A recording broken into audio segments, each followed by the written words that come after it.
আল্লাহ রাব্বুল আলামিন বলেন, হে ঈমানদারগণ, তোমাদের উপরে রোজাকে ফরজ করা হয়েছে যেমন করে তোমাদের পূর্ববর্তীগণের উপরে রোজাকে ফরজ করা হয়েছিল।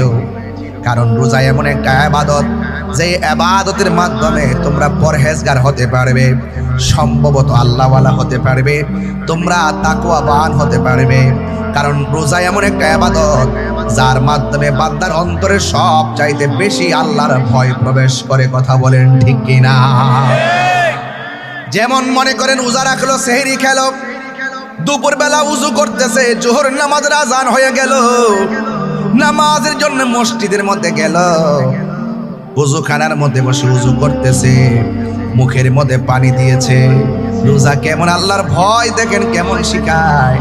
কুলি করার সময় বারবার চিন্তা করে এক ফোঁটা পানি যেন কণ্ঠনালীর ভিতরে না ঢুকে, নাকের মধ্যে পানি ঢুকায়, মনে মনে ভাবে যেন নাক দিয়ে পানি না ঢুকে, ঢুকলে আমার আল্লাহ মারবো, ঢুকলে আমার আল্লাহর কাছে জবাব দেওয়া লাগবে, ঢুকলে না আমার রোজাটা ভেঙে যাবে।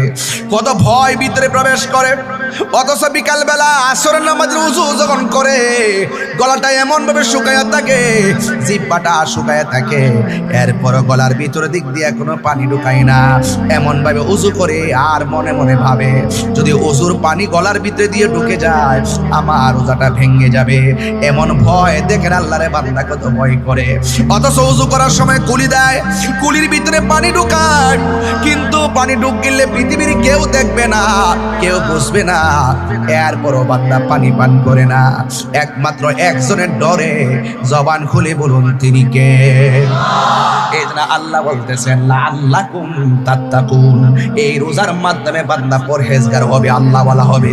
এখন প্রশ্ন হলো, আল্লাহকে ভয় করে যারা গুনার কাজ ছেড়ে দেয়, আল্লাহকে ভয় করে যারা ইবাদত করে, তাদের ব্যাপারে কি সারপ্রাইজ আছে? আমার নবী আপনার নবী বলেছেন, যারা আল্লাহর ডরে, আল্লাহর ভয়ে গুনার কাজ ছেড়ে দিয়ে আল্লাহর ইবাদত করে, আমার আল্লাহর হাবিব বলেন হাশরের ময়দান যেদিন কায়েম হবে, ওই কঠিন মুসিবতের সময় আমার আল্লাহ ওই মুত্তাকিনদেরকে আরশে আজিমের নিচে স্থান দিয়ে দিবে।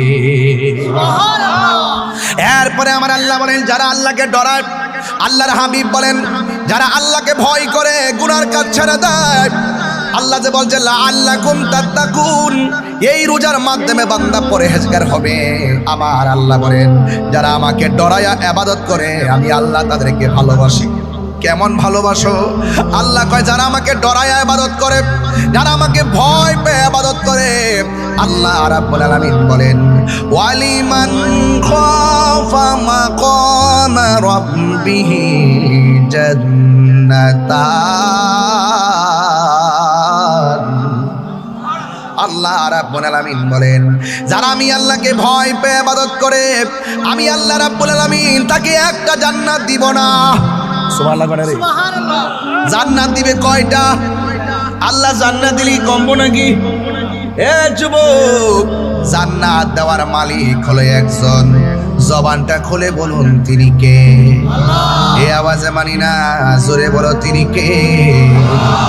হাত তুলে বলো তিনি কে?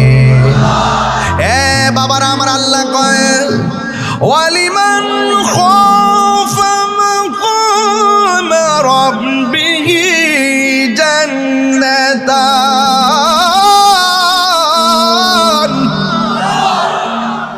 আল্লাহ বলে আমি আল্লাহ মুত্তাকিদেরকে এত ভালোবাসি, আমি আল্লাহ তাদেরকে দুইটা জান্নাত দিয়ে দিব। আল্লাহ যদি জান্নাত দেয়, আল্লাহর কম বলুন। জান্নাত দেওয়ার মালিক কেডা?